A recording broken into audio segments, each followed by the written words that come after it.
তুরাগ নদী থেকে একাধিক মরদেহ উদ্ধার সংক্রান্ত কিছু তথ্য, ছবি ও ভিডিও ছড়াতে দেখা যাচ্ছে। ঢাকা মেট্রোপলিটন পুলিশ অত্যন্ত গুরুত্বের সঙ্গে বিষয়টি খতিয়ে দেখেছে। জনমনে বিভ্রান্তি দূর করতে এবং সঠিক বস্তুনিষ্ঠ তথ্য তুলে ধরতে আজকের এই প্রেস ব্রিফিং। বিএনপির উত্তরা বিভাগের আওতাধীন তুরাগ থানা এলাকায় এ ধরনের কোনো ধারাবাহিক মৃতদেহ উদ্ধার, হত্যাকাণ্ড কিংবা এ সংক্রান্ত অন্য কোনো ঘটনার সংবাদ পাওয়া যায়নি। একই সঙ্গে এই বিষয়ে তুরাগ থানায় কোনো ব্যক্তি বা প্রতিষ্ঠানের পক্ষ থেকে কোনো অভিযোগ, সাধারণ ডায়েরি বা জিডি বা মামলা দায়ের করা হয়নি। বিষয়টি অনুসন্ধানে প্রচারিত তথ্যের কোনো সত্যতা পাওয়া যায়নি। এ বিষয়ে বাংলাদেশ পুলিশের ভেরিফাইড ফেসবুক পেজ থেকেও ইতিমধ্যে একটি আনুষ্ঠানিক বিবৃতি প্রকাশ করা হয়েছে। এদিকে মিরপুর ক্রাইম ডিভিশনের আওতাধীন পল্লবী ও রূপনগর থানার ভৌগোলিক সীমানা পর্যালোচনা করে দেখা গেছে, সামাজিক যোগাযোগ মাধ্যমে প্রচারিত তথ্যের সঙ্গে উক্ত দুই থানার কোনো সংশ্লিষ্টতা নেই। এ বিষয়ে পল্লবী বা রূপনগর থানায় কোনো অভিযোগ, তথ্য কিংবা ঘটনার সত্যতা সমর্থনকারী কোনো প্রমাণ পাওয়া যায়নি।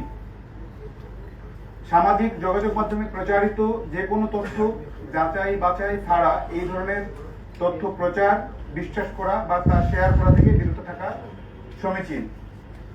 কোনো গুজব, বিভ্রান্তিকর বা উস্কানিমূলক তথ্য সমাজে অস্থিরতা সৃষ্টি করতে পারে এবং আইন শৃঙ্খলা পরিস্থিতি অবনতির কারণ হতে পারে।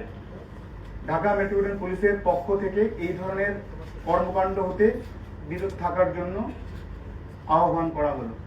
ধন্যবাদ।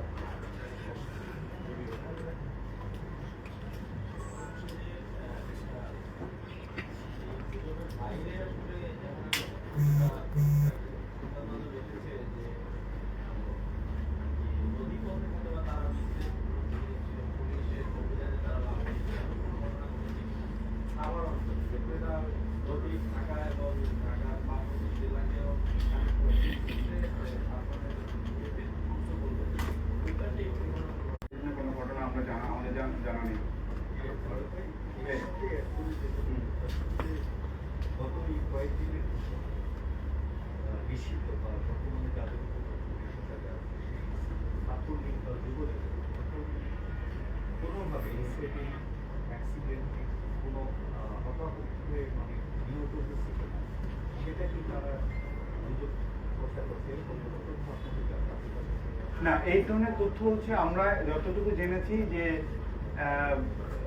বিএনপির ভিতরে কোনো ঘটনা, এই ধরনের ঘটনা ঘটেনি। তবে সম্ভবত আমিনবাজার নৌ পুলিশ কর্তৃক একটি মৃতদেহ উদ্ধার করা হয়েছে এবং